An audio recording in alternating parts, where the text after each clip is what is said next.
La historia de Qin parece sacada de una novela, pero no, es completamente real.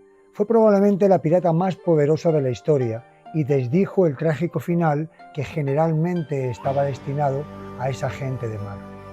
Hoy les presentamos la cápsula titulada Shinji, la mujer pirata que burló el destino. Somos Oscar Sasso y Daisy Toussaint y esto es Anécdotas de la historia.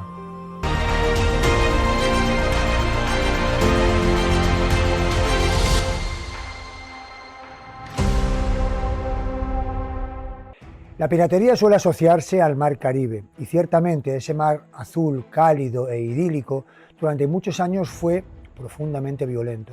En efecto, entre los siglos XVI y XVIII no era solo un paraíso, también fue un centro de disputa global, ya que por esas aguas navegaban galeones cargados de oro, plata y riquezas extraídas de América con destino a Europa. El Imperio español intentaba protegerlas, pero siempre había alguien esperando en la sombra.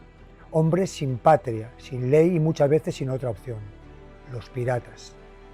Pero para entendernos, dentro de la piratería se conocieron varias denominaciones. Se hablaba tanto de bucaneros como de filibusteros o corsarios. Veamos las diferencias. Los bucaneros eran más bien cazadores de origen francés que incursionaron por el noroeste de la Española, en aquel tiempo un territorio despoblado por las llamadas devastaciones de Osorio en 1605 y 1606.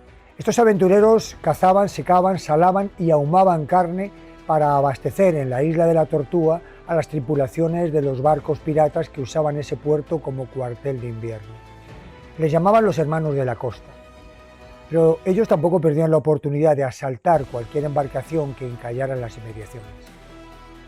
Los filibusteros eran de cualquier nacionalidad, normalmente proscritos de la justicia, echados a la mar y asimilados a la disciplina del código filibustero o chase party. Usaban barcos rápidos, normalmente bergantines plagados de cañones. La tripulación era aguerrida y hacía abordajes salvajes a barcos comerciales, normalmente españoles. Por eso eran frecuentes las mutilaciones y de ahí los parches en el ojo, los garfios o las patas de palo. Si el barco perseguido se rendía, solían respetar la vida de los tripulantes. Si no, los ejecutaban o los vendían como esclavos. Igual de bravos eran en los abordajes como en las celebraciones. Vivían muy al día. Hoy estoy vivo, mañana no sé, decían. De hecho, pocos morían de muerte natural. La mayoría tarde o temprano caían en combate o colgaban ahorcados en algún puerto donde hubiesen sido apresados. Fueron filibusteros famosos Barbanegra, Carico Jack, El Olonés, Bartholomew Roberts. En sus barcos solía ondear una bandera negra con una calavera y unas tibias cruzadas. José de Espronceda lo retrataba así: con 10 cañones por banda, viento en popa a toda vela, no corta el mar sino vuela un velero bergantil. Pajé el pirata le llaman por su bravura, el temido en todo mar, conocido del uno al otro confín, algo así decía. Luego estaban los corsarios, que eran piratas con patentes de corso, es decir, autorizaciones de su rey para hostigar y saquear embarcaciones o plazas enemigas. Fueron corsarios famosos Francis Drake o Henry Morgan, piratas británicos que se convirtieron en leyenda desafiando el dominio español en el Caribe. Pero más allá del mito, la piratería era una expresión del mundo que la creó, un sistema desigual y violento que algunos llegaron a romantizar por su desafío al orden colonial y por la libertad relativa con la que vivían navegando, donde nos lleva el viento. Por cierto, esta práctica no fue exclusiva de los siglos mencionados, ya que abarcó desde tiempos pretéritos incluso hasta nuestros días. Tampoco fue exclusivo del sexo masculino, hubo mujeres piratas, algunas tan famosas como Bonnie Ann, Mary Read y Qin.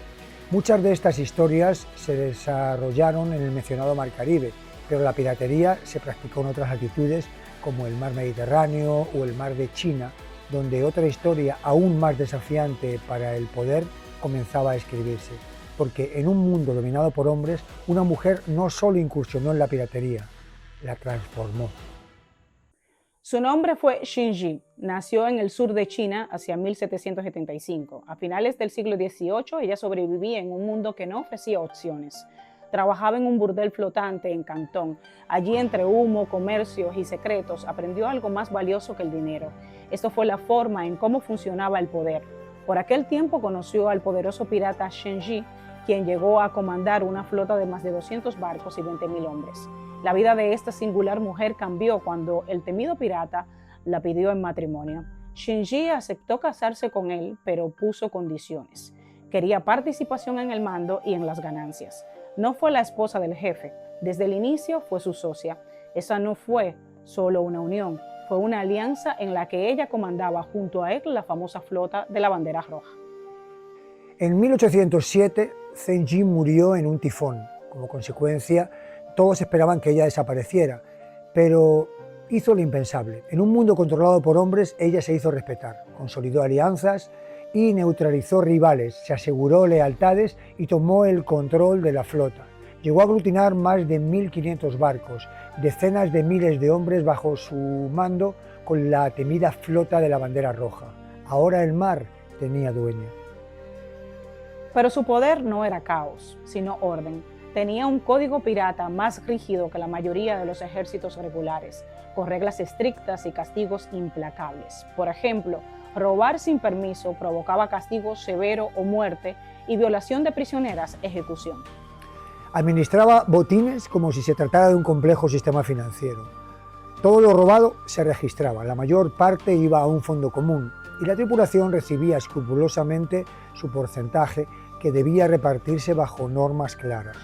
La desobediencia forzaba la decapitación. Era un sistema que no dependía del azar, sino del control.